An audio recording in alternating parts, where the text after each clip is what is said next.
talking about time-dependent perturbation theory. And the idea was to move to the interaction picture to get rid of the effects of the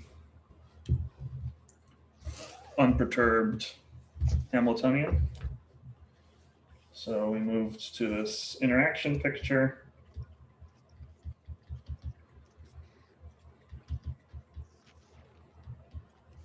And the main features of that is, two things. Well, three, I guess, is that the interaction picture states are related to the Schrodinger states by an undoing of the time evolution due to H naught. And similarly, the interaction picture operators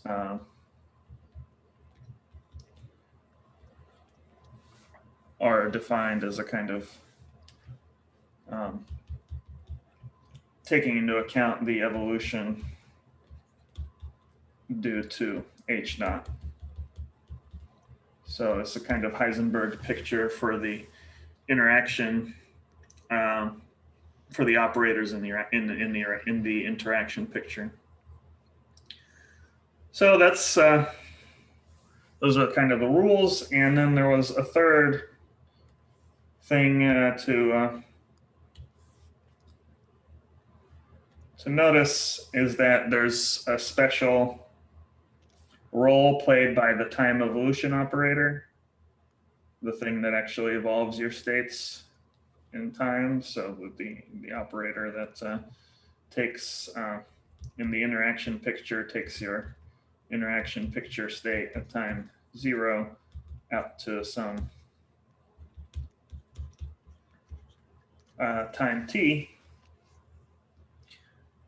Then this guy transforms slightly differently than the Schrodinger picture, than a typical operator would. It's the interaction picture operator transforms like the state would, so it is related to the unitary that evolves the Schrodinger states as follows. I guess I can put a little s here. So that's the idea. And we use this picture to derive a perturbation theory for this operator. That's really the operator which plays the key role in the time-dependent perturbation theory.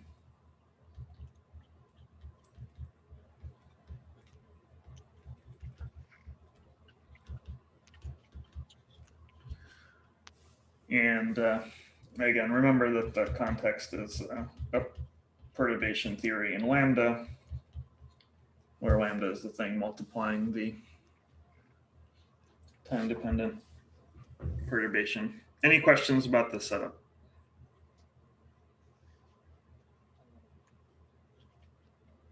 You do really need to finish yours like fast that way, because as soon as it's accepted, then I can like it takes months for me to get things back and stuff. But I need something to cite this with. Yeah, are you talking to the class or? Oh, I'm.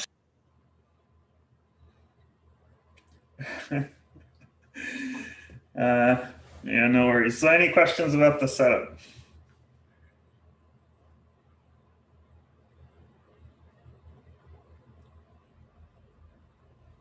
I guess that wasn't you, it's backwards, I guess. Okay, so,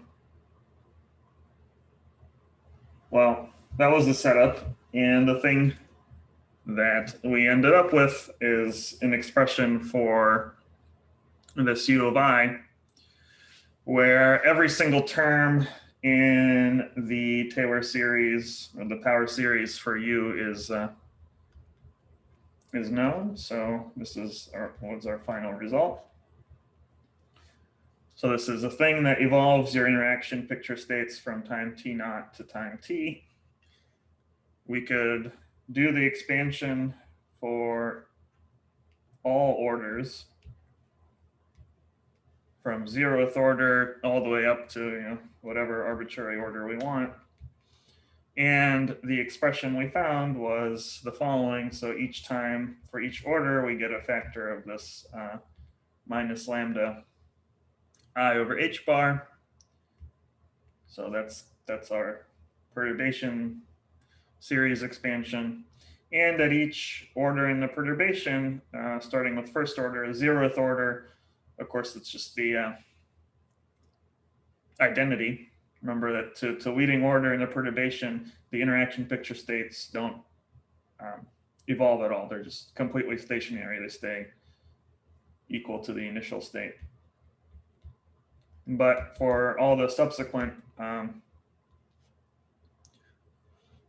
orders in the expansion, we get these nested integrals from t naught to t, get n of them, and for the number of factors of lambda we have, of the time order product of the w's in the interaction picture. It's an important thing. All this all the way up to wi tn. And moreover, we can sum up this series because this is a Taylor series for an exponential. And the time ordering, what it does is just it places these operators in the right order in terms of the times, where the earliest time always comes first. So in practice, if you're actually doing this nested integral, you would have to make sure that you change your limits of integration such that the operators that come at early times always come first on the right here.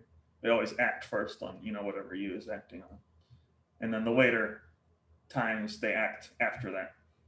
Well, remember, an operator, of course, product of them, the first one on the right is the thing that acts first, so that's the one that should be at the early time, and all the other ones follow. And so then in practice, of course, if you're higher order than first order, you would have to, first order and lambda. If you're like lambda at order lambda squared, you have to worry about the time ordering. But otherwise, it's fine. In practice, you only ever, usually just if you're doing perturbation calculations, you only ever look at the first term, like the identity plus the lambda term. That's basically what you would do. But it's nice to know that this series sums exactly to this exponentiated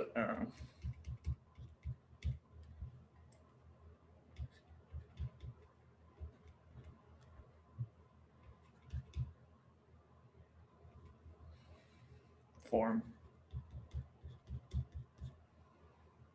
Hi, Max. This is Nina. Hi, Nina. Could you repeat that about the earliest time being the first operator, the last one, right? Tn? How is that Yeah.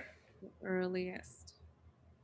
Well, that's what the time ordering means. So all of these times range from t0 to t, right? Independently of each other. Mm-hmm. And so then depending on which particular region of integration you're in, some of these times will come before or after the other ones, right? You'd have to break up this integration into regions where Tn is like bigger or smaller than the other ones. Okay. And this time ordering tells you that you have to place these W's not in this order where they're all written 1, 2, 3, 4, 5, 6. You have to place them in the order of which the times are. So if Tn happens to be the latest time out of all these, you would put it over here first. You would move it. You would move it around until this entire product is in the right order, where the earliest time that comes first here, and then the later times follow it. It's just because, it should kind of make sense, because what do we do with this operator? We act on a state, and we want the things that come early. We act with this on the initial state. And so the things that come earlier in time have to sort of act first on the state. So That makes sense. Yeah, I follow that the earliest time needs to be the first operator, and you need to go backwards in how you write the operators. That makes sense. I just wanted to make sure about the subscripts over there. So that's good. Thank you. yeah, the subscripts they're just dummy variables. Got it. All of those dummy variables range from t naught to t, so they take on all the values of time. And so, but in practice, when you're doing those integrals, you have to break up the region of integration, right? To make sure that whenever you're actually evaluating this time ordering, that the operators are always in the right order. Yeah, that's good to know. Thank you. So like for two integrals, dt1, dt2, you'd have to break up the t2 integration from times t naught all the way up to t1. So now t2 is less than t1 because it only goes up to t1. And then everything is fine because t2 is smaller than t1, so it comes first. But then, of course, you're missing the other piece, which is the rest of the integration from t1 up to t. And now the time t2 comes later than t1. It's bigger than t1, so you have to flip these operators. So that's what it would look like in practice, say for two integrals. And of course, it gets more complicated with the more you have. Yeah. And of course, these integrals are actually the same. They evaluate to the same thing. So this guy actually will end up being the same as this guy. So you could just get rid of this and put a 2 here. And then this 2 cancels these kinds of n factorial type terms. So you could go back and rewrite this in terms of the nested integrals, which is what I originally did, but I don't want to do that. Last class. Okay. Good. So all right. So so now you can use this thing to do perturbation problems, and so let's just do examples, I guess, of using this thing. So how do you use this? Well, as usual, you want to compute like transition probabilities from going from some initial to some final state. So, of course, everything's in the interaction picture. So you have to be careful with that. And in particular, we know that what we really want is this quantity, right? We want we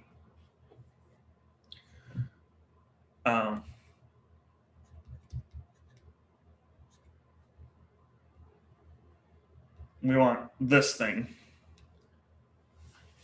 We want the calculation in the Schrodinger picture. That's kind of what we understand. We start with an initial state, we evolve it for some time, and then we sandwich it with the final state, take the square, and that's it. But we have to be careful because our perturbation theory is given in terms of the interaction picture. So if we write u in terms of the interaction picture, we pick up this factor of I h naught t over h bar, and now this is u interaction t naught from those rules relating the interaction picture to the Schrodinger picture. So you have that. And this is okay if the final state is an eigenstate of h naught. So if this guy is an eigenstate of h naught, then we can act with this exponential operator on the left, and that'll just give you a phase because it will just pick up the energy. So everything's fine so long as f is an eigenstate of the unperturbed Hamiltonian, and then you can just evaluate these matrix elements in the interaction picture. So now we can consider this guy, which is just you can call it the interaction picture state of basically evolving from time t naught to time t. Remember that the initial state at time t naught, is the initial states are the same in the interaction and the Schrodinger picture. You have the same initial state. So, but when you time evolve, you'll get the interaction picture state here. So we can do that, and we can evaluate this. We can use the perturbation theory to evaluate the interaction picture unitary operator. So let's see what it does to the states. So t naught in the interaction picture. Again, that's what I mean by that is just ui acting on the initial state. So that's all I mean by that. So once more, we do the usual thing. We expand in a basis of eigenstates of h naught.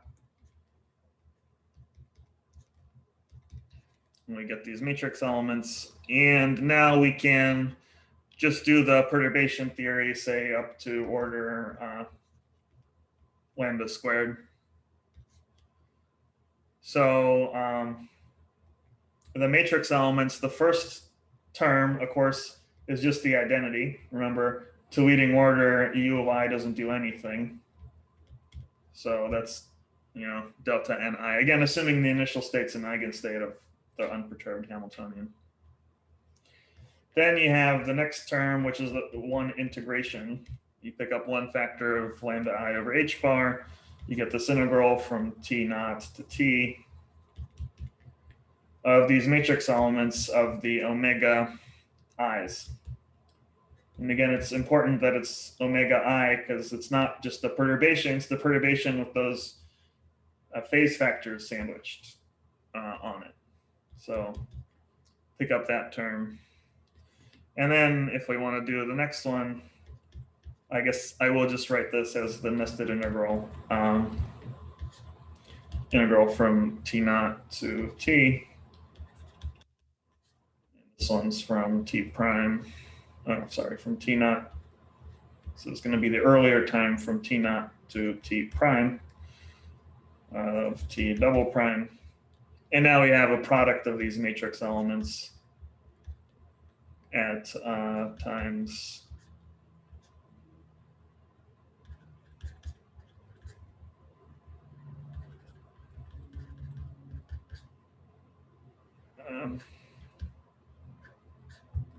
t prime and t double prime. And we have to, and I included a completeness relation, so there's another sum over m. I just sandwiched in this completeness relation in there so that we can write things as a product of matrix elements. Now, of course, we can, these are just numbers, so we can move them around. But see, they're not the same. I mean, the time ordering matters here, as we have to ensure that this operator here, the one that acts on the initial state, right? The one that acts on the initial state, it has to come first before this guy. So, and then all of this is, of course, the coefficient of the, this is the coefficient of the ket n. So there you go. That's basically it. And then if you want to do more, you could, of course, include the actual phase factors and write everything back in terms of the perturbation itself. So if we include those factors, then remember that we just pick up these we pick out the frequencies associated with the transitions between the eigenstates of H naught. And then the rest of it is now just the matrix elements of the W's, not the interaction picture ones, but the actual W that you're perturbing with. And we can do the next term.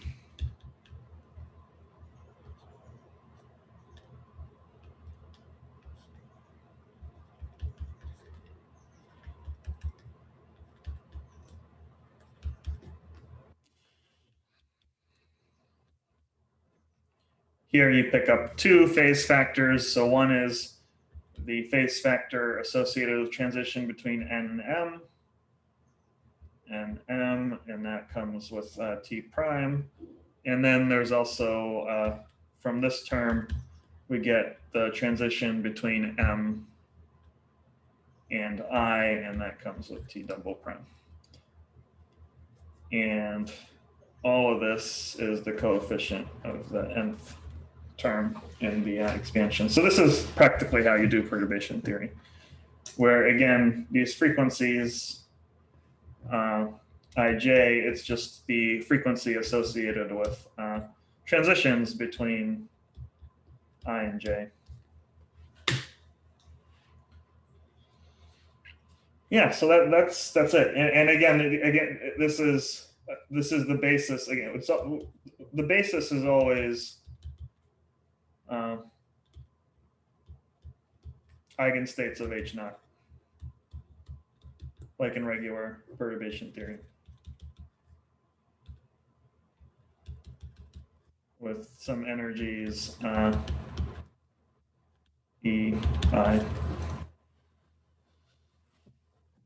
So that's basically how it works.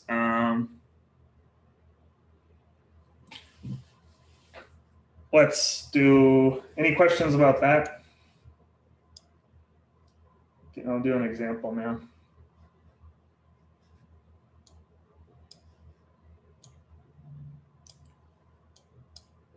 So let's do an example. Let's just do harmonic oscillator.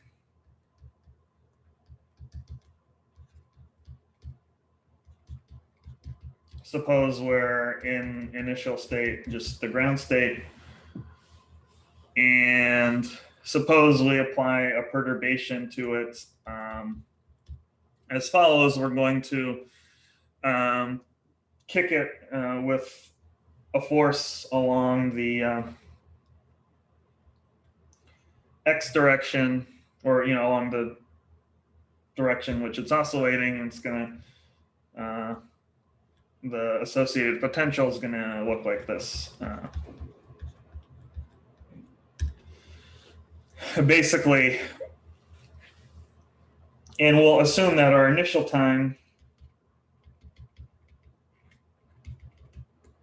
we're going to send it back to minus infinity. It's going to, so what this perturbation looks like is, for initially out back in, times in the far past, T naught goes to minus infinity. This perturbation just goes to 0, right? And then at times around T equals 0, around times T equals 0, this becomes its maximum. This has a maximum at T equal to 0, where its maximum is just minus x. So the magnitude of this thing, it starts out at minus infinity. This is a function of T. As it just looks like a Gaussian, the magnitude of this thing. So at around T equals 0, it kicks in and does something. It applies a force to the harmonic oscillator, and then it decays back to 0. So it's like a kick, right? It's a kick that occurs over a characteristic time scale tau, where the width of this Gaussian in time is about tau. So it's saying, okay, suppose we're in the ground state of a harmonic oscillator some long time ago, And then we, over a characteristic time tau, we apply a kick to it along the direction it's oscillating. And we just want to know what the probability is of observing the oscillator getting kicked from the ground state to its first excited state, for instance. It's a nice thing that we want to calculate. And so you can do that with just the this term in the perturbation theory, just the first term. So this term delta ni is 0 because the initial state's not the same as the any of the final states. So when we dot this into the the final state. So we just want to know the following quantity. This is the only thing that contributes to this probability. It's this first order term. It's the integral. Now T naught is going to go from minus infinity, and we're going to look at times far into the future. So we're going to integrate out to infinity. We're going to say over the whole lifetime of this perturbation, as it ramps up from minus infinity and decays away out at t goes to infinity, what's that over that whole lifetime? What's the probability that we observe this transition? So we integrate from minus infinity out to infinity. What do we integrate? Well, we integrate e to the I omega t prime. Now this omega really is just the omega of the harmonic oscillator, right? Remember the harmonic oscillator has equally spaced energy levels with spacing h bar omega. So the energy difference between the first excited state and the ground state is just h bar omega. So we know what omega ni is. We're just interested in the first excited state. That's the n, and then I is just the ground state. So it's just I omega t prime. Then we want the matrix element between the final state, the n of interest, and the perturbation, which is minus x e minus t squared over tau squared, ground state. So that's nice. The minus signs here cancel. And we can do this calculation because we know that in terms of raising and lowering operators, we know what x is, right? For the harmonic oscillator, if you recall back in the first semester we looked at harmonic oscillator. The x operator in terms of raising and lowering operators is h bar over 2m omega a plus a dagger. So this matrix element's reasonably easy to calculate. All that happens is this x, a plus a dagger, x on 0, remember that's raising and lowering. So if you lower it, you just get 0. But if you raise it, then you get 1, the excited state. So all that's left from applying this, you just get this factor of square root of h bar over 2m omega. So that's all that's kind of left over. So all of this is just equal to square root of h bar over 2m omega I lambda over h bar. And then you're left with this integration. And you just get e to the I omega t prime. And you're left with just t squared over tau squared. Oh, sorry, that's of course t prime. You're just left with that integral. So now you have to do this integral. This is a Gaussian integral. And the way it's done is always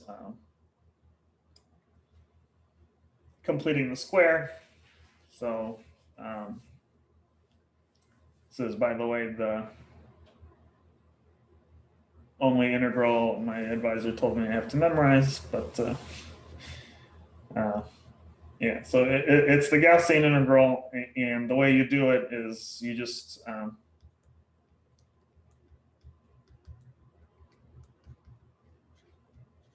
complete the square in the exponential. So you have minus infinity to infinity dt prime, you have this exponential, and then what you want to do is instead of minus 1 over tau squared, you do t prime minus something that takes care of this linear term in the numerator, the I omega part.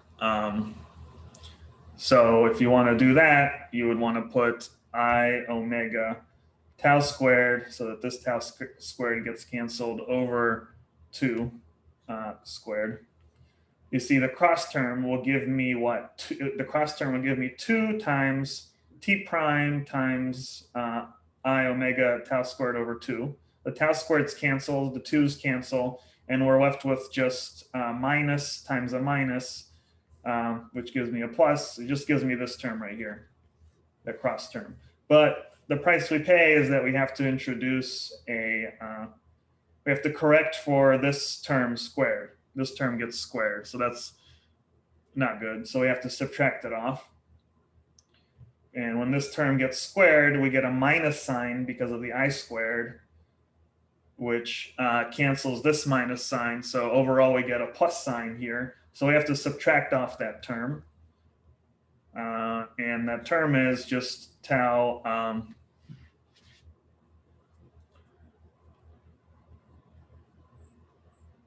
it's tau squared omega over 2 squared 1 over tau squared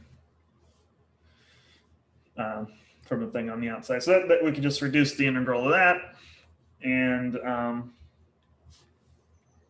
then for this part, this part is just the thing that we integrate. You see, this is just a constant, doesn't depend on t prime. And we can shift t prime around even by a complex amount, by imaginary. We can even shift it by an imaginary amount. That's fine. That doesn't change anything about the integral because we're integrating from minus infinity to infinity. This part just gives us square root of pi tau squared from that integration. And then the leftover piece is just this tau squared omega squared over 4 piece. So that's what that integral is. So in the end, we can go back here and get our result, which is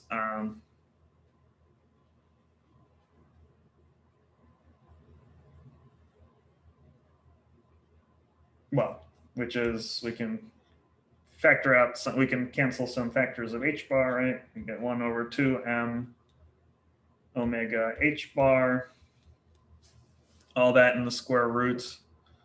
We get the I lambda here. We get an e to the minus omega squared tau squared over 4. And we get a square root of pi tau squared. So that's the only term that contributes when we sandwich the when we sandwich this evolved initial state with the final state, which is the first excited state. It's only this term that'll contribute. We're not going to go to second order. And so we can just square this number, take its magnitude squared to get the probability.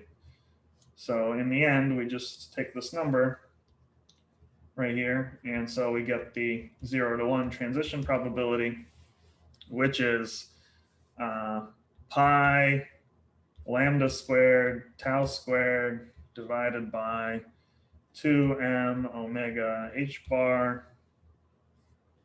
And this exponential here is minus omega squared tau squared divided by 2 now because we squared it.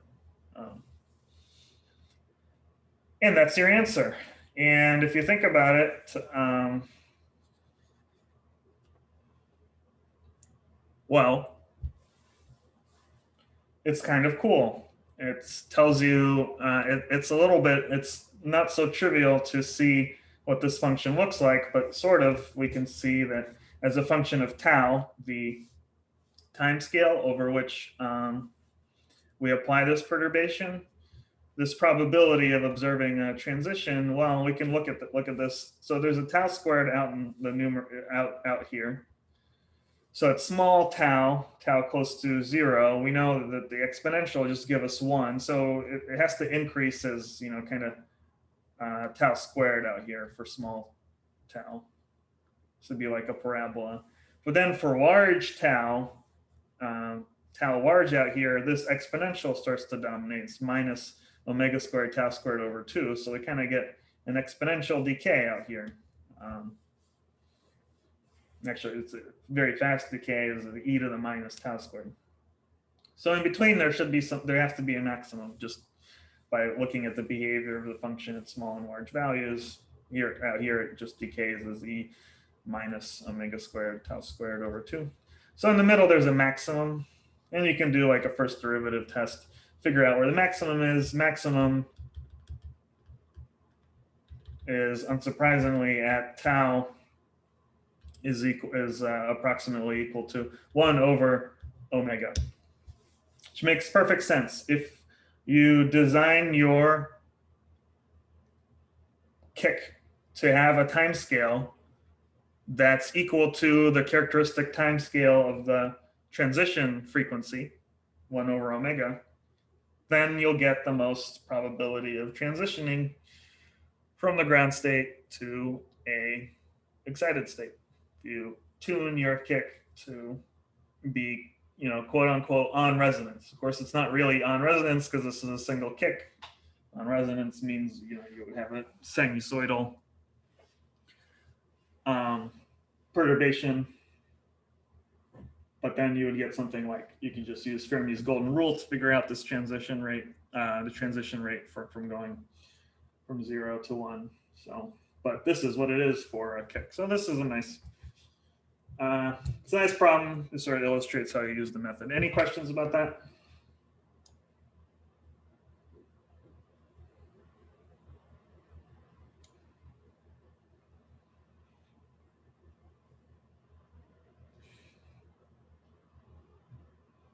Again, it's a cool problem.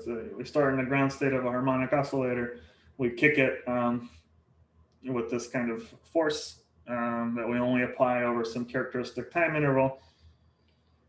And we can show that we get the most transition likelihood, we get most probable transitions from ground state to first excited when the time scale of that kick is, inversely proportional to the frequency of the harmonic oscillator, which should remind you of that idea of resonance and having a resonant perturbation always give you the most effect. We saw this again and again for Fermi's golden rule and for the Rabi oscillations. It's kind of just a general principle. If you want to induce a transition in a quantum mechanical system between different energy levels, between different quantized energy levels, then what you want to do is apply a perturbation that has a characteristic time scale or frequency that matches the energy difference between those two energy levels. And that's how a lot of atomic and molecular physics operates, really.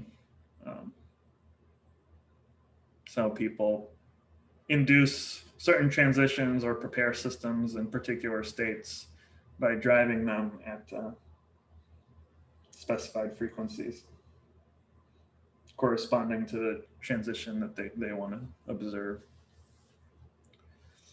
All right, any questions about that?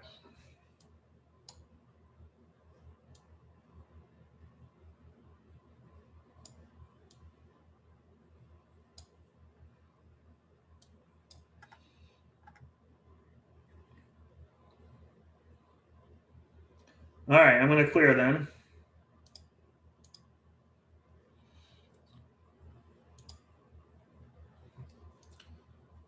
I'm going to clear and talk about position space representation now. So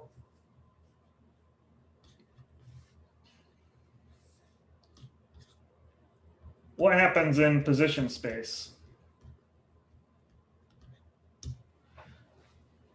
I showed you the harmonic oscillator example, and of course we avoided going to position space because we just used the raising and lowering operators.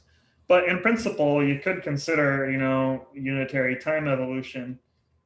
For instance, the one that corresponds to a time independent guy. This factor that we have to use, maybe I'll call it U naught for just the H naught part. This thing that we use over and over again to kind of build the interaction picture. This thing is an operator which we could express in position space. And when you do that, this thing just gets a different name, which we call a propagator.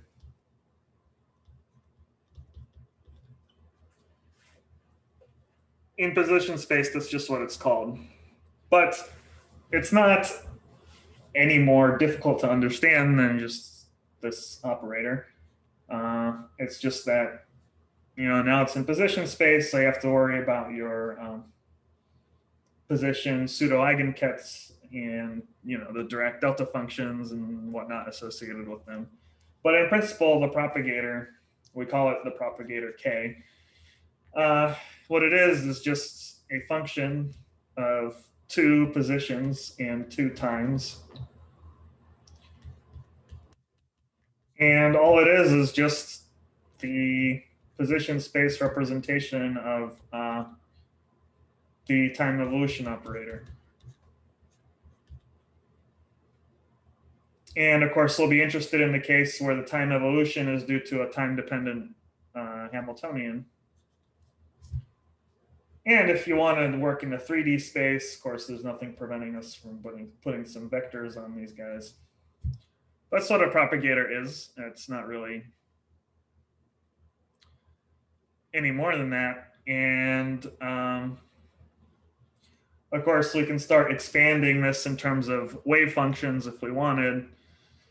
For instance, wave functions of the unperturbed Hamiltonian, we could stick in some completeness relations to kind of expand out this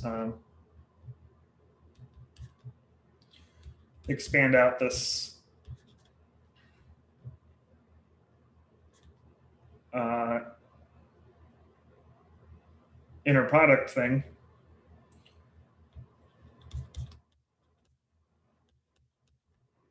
And now all of a sudden you see that what this is just the matrix elements of U in, say, your eigenstates of H naught, and these are the wave functions. This is psi for the mth state, x prime. So that's good. And in particular, if, we're not worried about any time-dependent perturbations, if we put zeros here, then if U naught is sort of already diagonal in the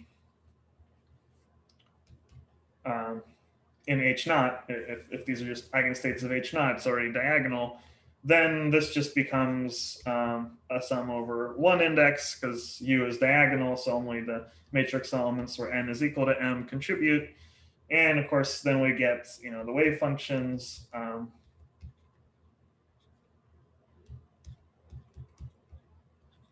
This would be the wave function of the nth state squared, magnitude squared.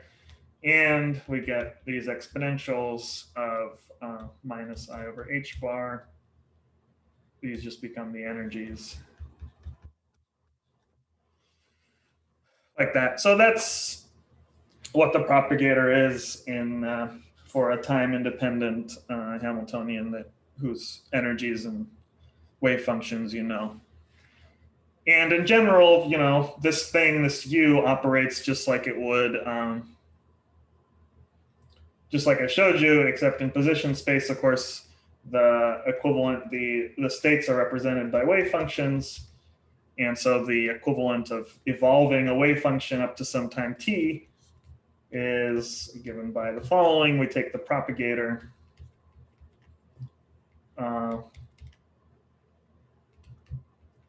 and we act with it on our initial wave function at some time t naught. This is the position space version of the expression psi at time t.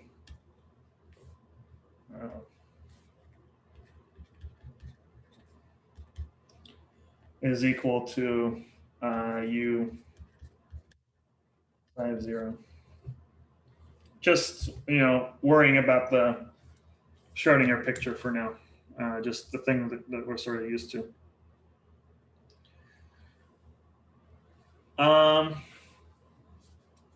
Okay, so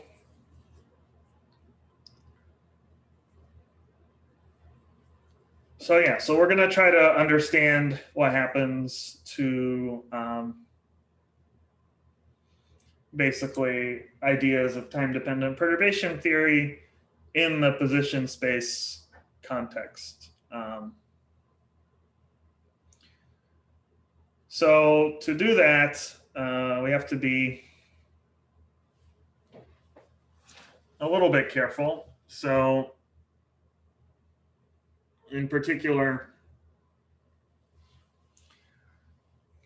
we have to be careful about, integrations and things like that, because whenever we act with the propagator on the state, we have to introduce an integral. This is like sum over the indices in a matrix multiplication, or a matrix times a vector.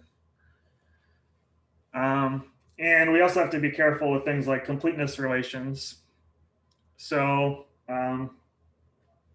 it's convenient to introduce states x t. These are going to be eigenstates of position, pseudo eigenstates. Remember, because they're not, they don't have the proper normalization. And they're going to be pseudo eigenstates of the position operator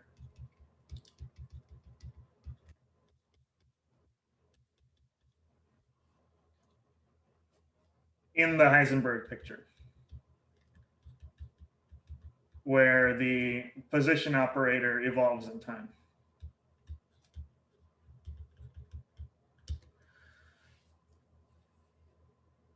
So that's what it's going to be. And you can check that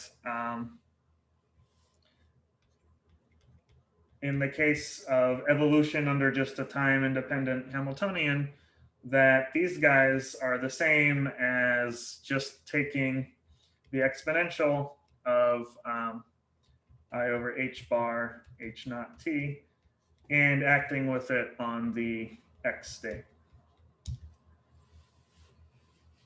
You can check that this thing, you can act with it on the, you can take x of t.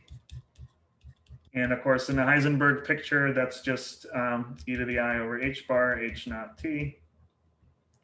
X, the Schrodinger one, that's time independent, just the x whose eigenstates are these x's. You can just take this operator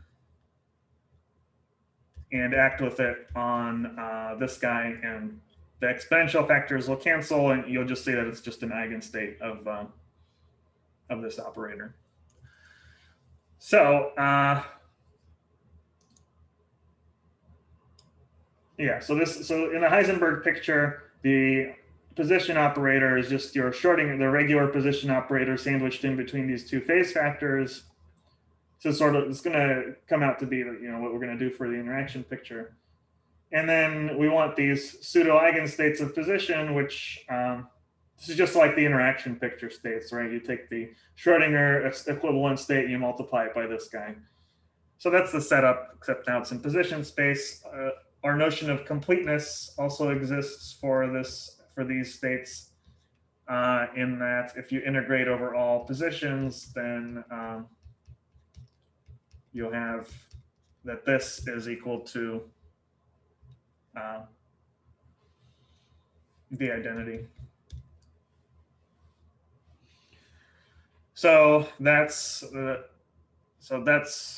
good, and we can use this. We can use this to basically construct a scheme for calculating the propagator. Because what is the propagator? It's well, in terms of h. So what's k, x, t, x, t naught? All this is, right, is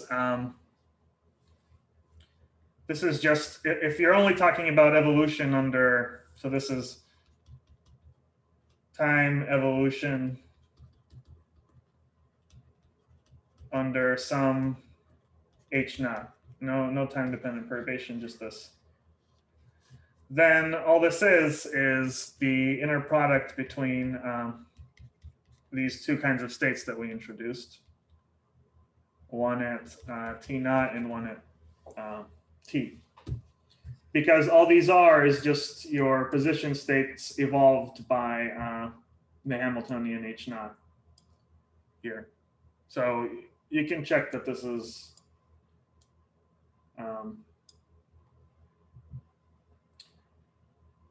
if you stick in, instead of u, you stick in this exponential here.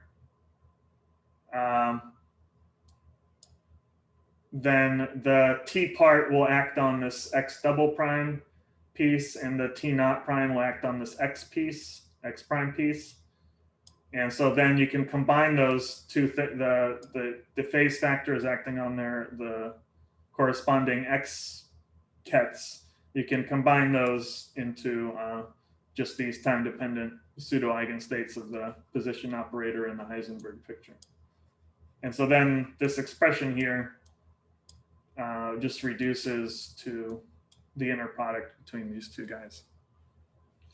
And then the fact that we have completion allows us to actually do a kind of interesting thing. Instead of calculating the propagator from going from some t naught out to some time t, we could calculate the propagator one step at a time, one tiny time interval at a time, by sticking in a bunch of these completeness relations into here. We can take this and stick a bunch of them in there so that we get a product of propagators,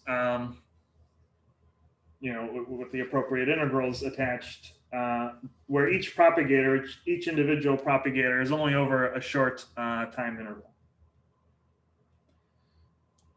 So, and we'll see why this is useful. Basically, what we're doing here is just developing a position space version of time evolution under some h naught. So maybe I should say the subject of this is sort of how does time evolution work for h equals to some stationary h naught, no perturbation. So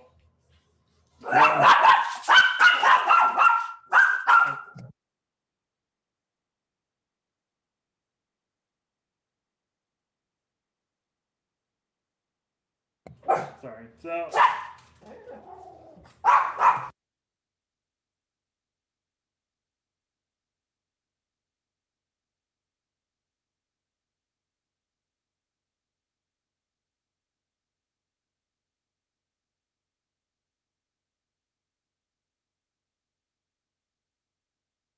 all right. So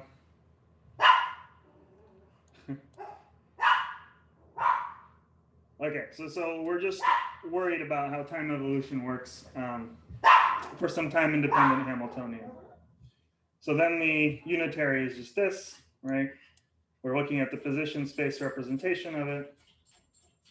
And then we're, the dog is going crazy.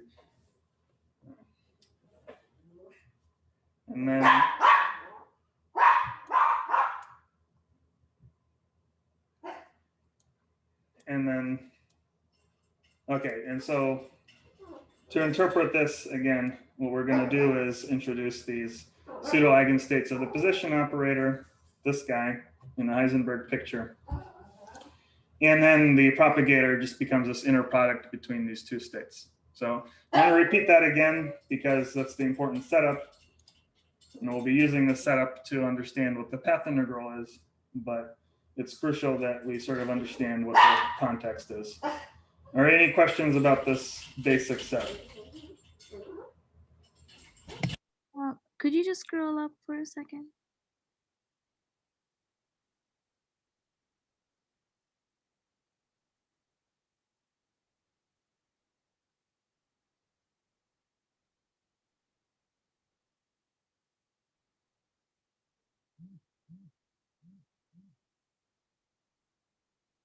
Okay, thank you.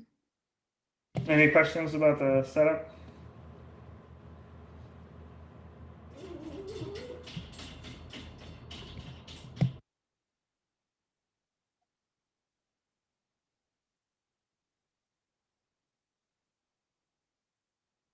I think I follow for the most part.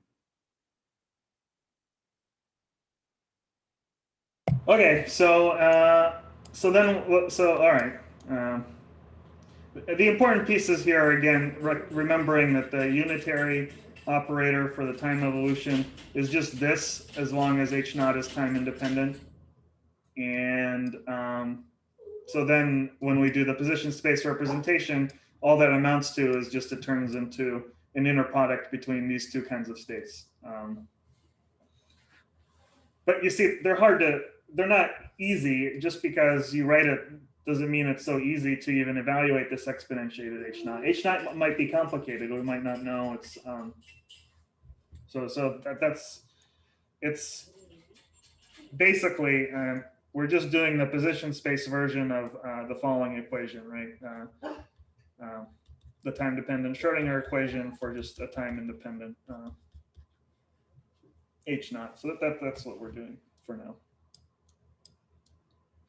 Okay, so you have this, and you can introduce completeness relation for a bunch of times in between t naught and t.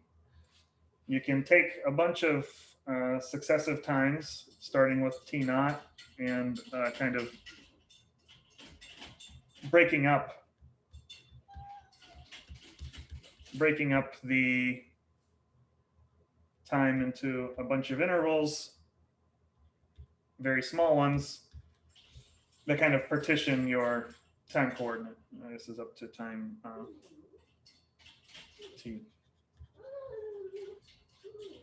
So you take everything from t naught to t, and you just break it up. And at each of those times, we can introduce a completeness relation and stick it into that inner product there. So then this propagator just becomes the integral over a bunch of position coordinates, one for each little slice that we make. And for each of these, of course, we start with x prime. And maybe it's convenient to relabel these a little bit so that you don't have t naught and t. It's better to call them the propagator from some unprimed to some primed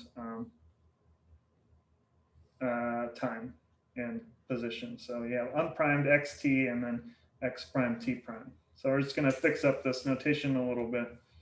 And then I think this will make it a little bit easier to read. So you don't have different kinds of notations for the times. You go from some t out to some t prime, and then you have t1 through n. Those are the ones in between. So you have something like that. So, okay, so you have that. And then you, of course, sandwich in all of these slices, each one coming from the completeness relation. And here you would have, x n minus 1, t n minus 1, and so on, all the way out to, x2, t2, x1, t1, completeness, x1, t1 with x and t. So you see now you have a bunch of propagators over short intervals. And this will be very convenient because we'll be able to actually say something about infinitesimal time intervals. We'll be able to make some estimates of what these propagators do over tiny, tiny time intervals. So that's the idea. And this is called, and of course, all of these are also propagators. They're just the same as this, except, between two short time intervals. This is called a kind of a composition property for the propagator. It's related to in stochastic processes. There's also similar things where you calculate like transition probabilities from going from one state to another, and you can get a similar kind of composition properties. It's called a Chapman-Kolmogorov equation. Get very similar ideas there in the theory of stochastic processes, which we'll see relates to the path integral. This is why path integrals are used in finance and things like that.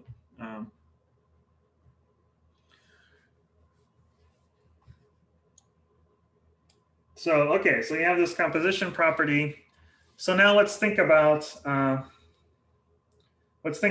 one-dimensional,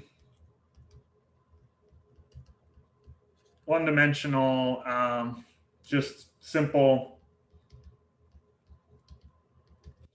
Hamiltonians in position space. What are those things? Well, as usual, it's just the kinetic energy plus some potential. Those are our H naughts, really. And I'm going to drop the H naught now and I'm going to probably just call it H. So let's see what happens to the propagator over a small time interval. Say you go from time t out to some time t plus delta t, like this. Well, what if you were to calculate this? So if you were to do that, then of course this is x prime.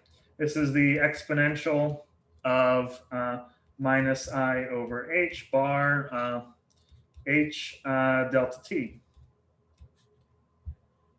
and sandwiched between these guys.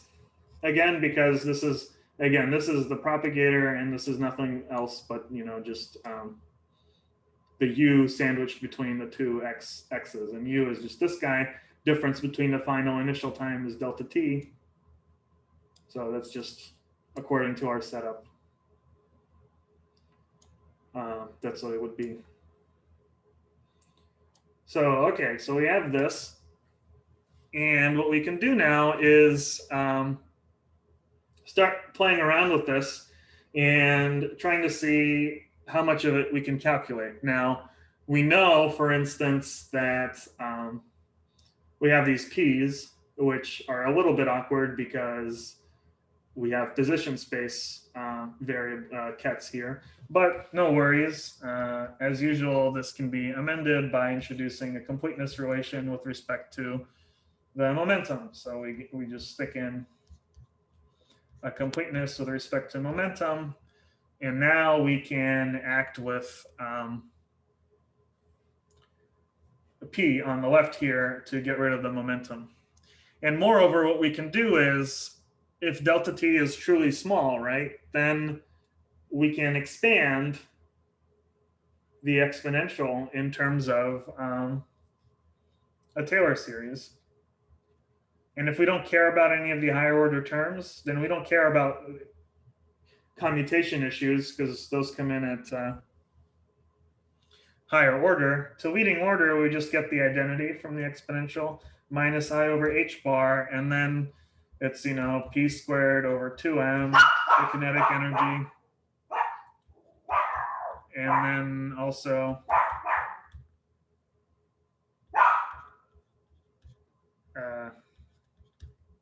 this guy now acting on x. So, okay, that's nice. We can now, of course, do this computation, right? The v of x are eigenstates of x. The p's are eigenstates of these p's. So we can just convert everything to integrations. Get integral of dp. Here you get the wave function associated with momentum, the complex conjugate of it. This is I p x prime over h bar over square root of 2 pi h bar. It's just, if you recall from first semester, this is just the plane wave functions associated with the fixed momentum. Then we have we can use the identity just, well, it just gives you the identity just gives you the inner product between p and x. So that guy just gives me e to the minus ipx over h bar over square root of 2 pi h bar. Now this term here, I can act with p squared on the left and just extract out a p squared. So now this becomes little p squared over 2m delta t. And of course, now we still are left with that inner product between p and x. I'll just leave it like this right now and just factor it out later. And then now you have minus I over h bar. Now v of x, that's I guess big X, the operator. This can act on the right on this guy and just give us v of little x. And again, we're left with this guy. So all of that factors out. And what do we get? We get that this is equal to the integral dp e to the I p x prime minus x over h bar. And then these factors of 2 pi h bar combined just to give us one factor of 2 pi h bar. And then you have 1 minus I over h bar p squared over 2m. And you have minus I over h bar. And of course, there's a delta t, d of x delta t. And now we're going to do something that might seem funny at first, but what we're going to do is we're going to re-exponentiate these terms. We've now calculated them out, and we're just going to convert them back to the exponential. And we can do that because the exponential and these two terms are the same, you know, for small enough delta t. They're, that approximation for small delta t allows us to basically go back and forth between the first two terms of the Taylor series for the exponential and the exponential itself. So we're just going to go back to the exponential now. And we know that any corrections we have are going to be of order delta t squared or higher. So we don't have to worry about them.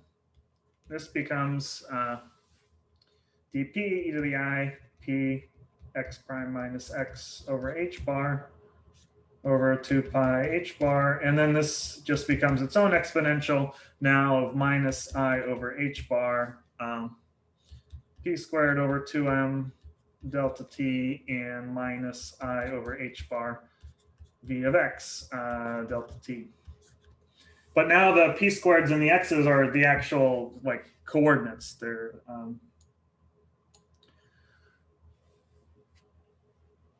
their the actual numbers, not the operators, because we introduced the completeness and momentum.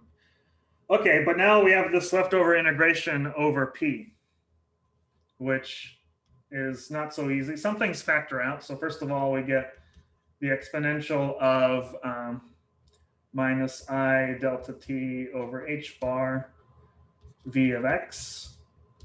And we get an overall factor of 2 pi h bar.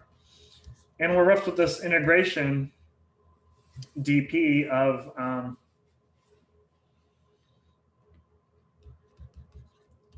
of this stuff including p. Now, we can factor some stuff out. We can factor out a minus I delta t over 2m h bar.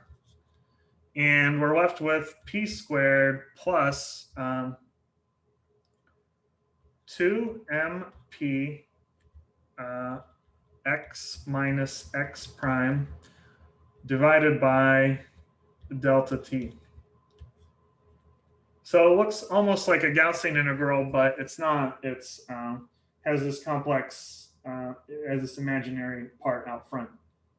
This is something called a Fresnel integral, and it's like an imaginary version of a Gaussian integral. And you can actually do it by analytic continuation of the usual Gaussian integral. You can actually evaluate this integration and calculate what it is. And maybe I'll talk about that in recitation, but the point is you can, this is like an imaginary Gaussian. But you do the same thing with completing the square and so on. And in the end, what you're left with is, and this is the thing I'll end on, is you're left with the following. You're left with these terms.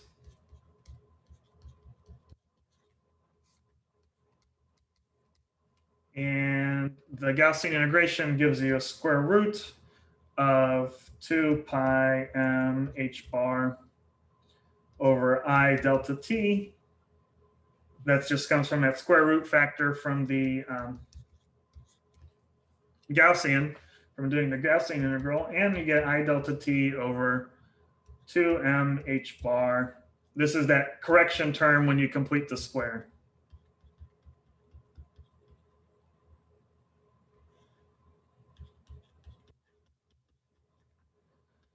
Now, if you take a look at this x minus x prime squared over delta t squared, that's a change in positions over a time interval delta t.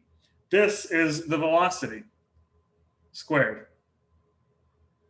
And if you look at this, you'll see you'll be able to combine, and this is what we'll do next time because I'm out of time now. You can combine this term with this one to get a kinetic minus a potential, which is just a Lagrangian. So by performing these, by evaluating these inner products here, we've come to the conclusion that in the position space representation, if we expand out this Hamiltonian, when we do that for an infinitesimally small interval, the actual propagator as a function of these variables looks like just an exponentiated Lagrangian. We'll see next time, I'll show you this, that all this is square root of m over 2 pi I h bar delta t times the exponential of I delta t over h bar times the classical Lagrangian, where this is the kinetic minus the potential terms. Well, we'll see that next time. And then we'll be able to use this to construct the path integral. We'll be able to substitute this in, right, this guy into the expression, the composition property for the propagator, and that'll give us the path integral.